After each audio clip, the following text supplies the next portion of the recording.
They say love conquers all, that if two people just love each other enough, everything else will somehow fall into place. That love is the glue, the solution, the cure. But what if? That's the biggest lie we've ever been told. We grow up hearing love stories that end with happily ever after. Fairy tales that teach us love is all we need. Movies that fade to black once the couple kisses. But no one shows you what happens after the credits roll. When the rent is due, when insecurities creep in, when values clash, when traumas rise from the basement of your soul and bleed into every conversation. In real life, love doesn't always conquer. Sometimes it collapses under the weight of everything it can't fix. The truth? Love is only the beginning. And no, it's not always enough. You can love someone deeply and still be completely incompatible with them. You can crave their presence and still be destroyed by their habits. You can be loyal to the core and still feel unseen, unheard, unloved. Love, on its own, doesn't teach communication. It doesn't resolve conflict. It doesn't heal wounds that existed long before the relationship started. That requires work, emotional labor, maturity, and an unrelenting commitment to growth. But most people confuse butterflies for foundation. Have you ever loved someone so much you lost parts of yourself just to keep them? You bent your truth, minimized your needs, convinced yourself their chaos was normal, because you thought love was supposed to hurt a little. That's the dangerous side of believing love is enough. It makes us stay in places we should have outgrown. It teaches us endurance instead of discernment. And the most heartbreaking thing? Sometimes two people love each other and still don't make it. Not because the love wasn't real, but because love doesn't automatically give you emotional intelligence, shared values, timing, or the capacity to grow together instead of apart. You can have the right heart in the wrong season, the right soul in the wrong chapter, and it can feel like the universe is punishing you, but it's not. It's protecting you from a life where love is present, but peace is not. Because love without safety is anxiety. Love without respect is manipulation. Love without effort is neglect. Love without communication is chaos dressed as chemistry. So ask yourself, not do you love them, but do you trust them? Can you be fully yourself around them? Do they listen when you're in pain? Do they show up consistently, not just when it's convenient? Because that is love in action. That's the part they don't show in the movies. That's the love that builds something sustainable, not just something passionate. And here's another truth people don't talk about. Sometimes we hold on, not because the love is strong, but because we're afraid of starting over, afraid of being alone, afraid that no one else will get us like they did. But the harsh reality?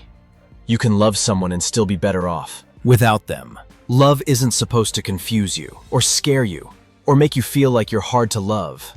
It's supposed to add to your life, not consume it. It should bring clarity, not chaos. We often stay in relationships hoping love will be the magic thread that pulls everything together. That if we just give it time, they'll change. That if we love harder, they'll heal. But people don't change for love. They change because they want to. And you can't force someone to meet you halfway when they're not even walking in the same direction. So, no, love isn't always enough. Not without trust, not without growth, not without mutual effort. And if you're in a relationship where you feel like you're constantly convincing someone of your worth, know this. Real love doesn't require you to shrink, to beg, to bleed. You don't have to prove anything to someone who sees your value clearly.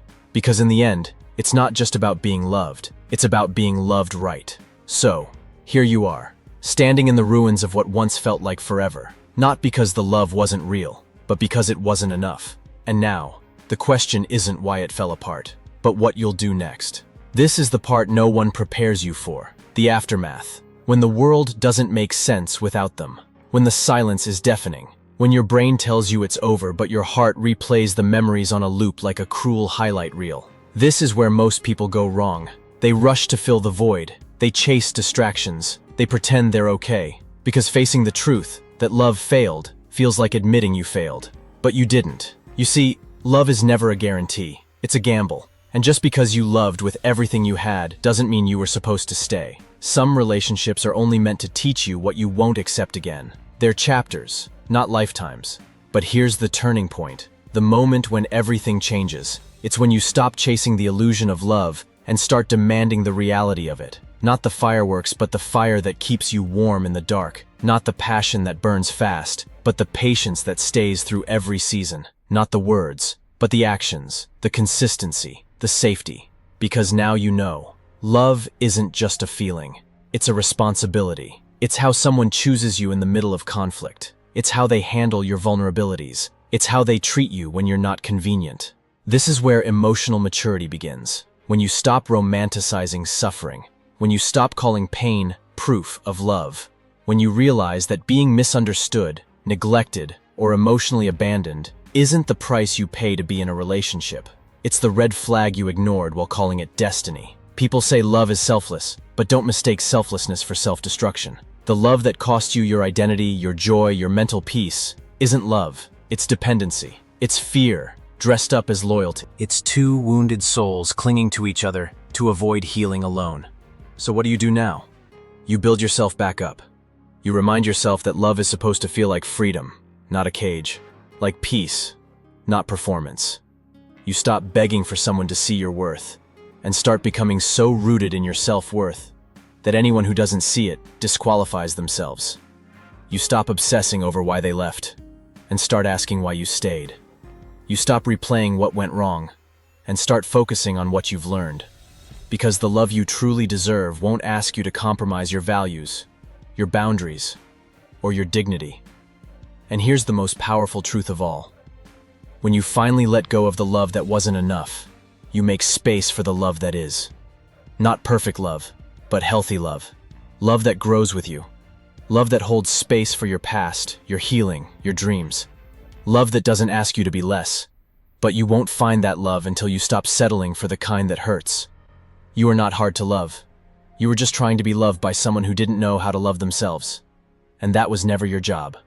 So walk away from the fantasy. Walk toward your freedom. And know this. Real love. The kind that elevates you, evolves you, empowers you. It exists, but it begins with how you love yourself. Because once you know what you're worth, you'll stop giving discounts. Once you taste peace, you won't crave chaos. And once you learn that love isn't about losing yourself, it's about finding someone who brings you closer to who you're meant to be, you'll never settle for less again. If this resonated with you, hit that subscribe button because we're building a space where emotional intelligence, healing, and self-worth are the priority. Your journey to deeper relationships and a stronger self starts right here. Don't just chase love. Learn to recognize the kind that actually makes you feel whole. We'll see you in the next one.